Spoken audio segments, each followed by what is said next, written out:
মাননীয় রাজ্যপালের রাজভবনে যদি একটা বাচ্চা মেয়ে তার ওখানে কাজ করতে গিয়ে মলেস্টেটেড হয়, আপনাদের কি বক্তব্য?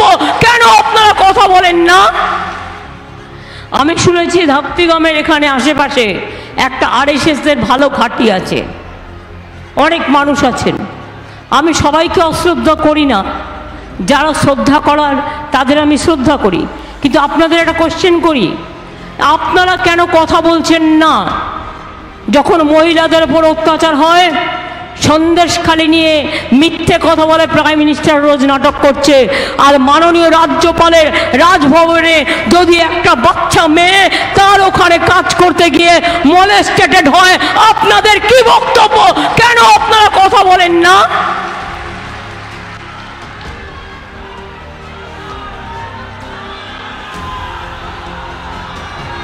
রেসলার সাক্ষীকে অত্যাচার করেছিল বলে বীজমোহন তার ছেলেকে টিকিট দিয়ে দিলেন, সাক্ষী কোনো বিচার পায়নি, বিলকিস কোনো বিচার পায়নি, হাতরাস কোনো বিচার পায়নি।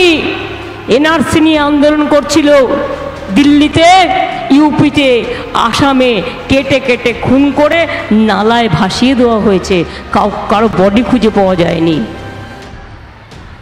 এই তো আপনাদের দেশ চালানোর ক্ষমতা। যে সত্যিকারের নেতা হয় মানুষ তাকে মনে রাখে হাজার বছর, লক্ষ বছর, কোনোদিন ভোলে না। আর কখনো না কখনো আপনি তো চলে যাবেন, আমরাও চলে যাব, तब लोगों ने आप लोगों को याद नहीं करेगा, जो काम करते हैं उसको याद करेगा, लेकिन आप लोगों ने जो अत्याचार कर रहा है देश में, जो अत्याचार फैला रहा है, आप लोगों ने सपोर्ट नहीं करेगा। अभी तो चुनाव कमीशन का मदद लेके आप चुनाव में लड़ रहा है, पोस्टल बैलेट भी नहीं दे रहा है।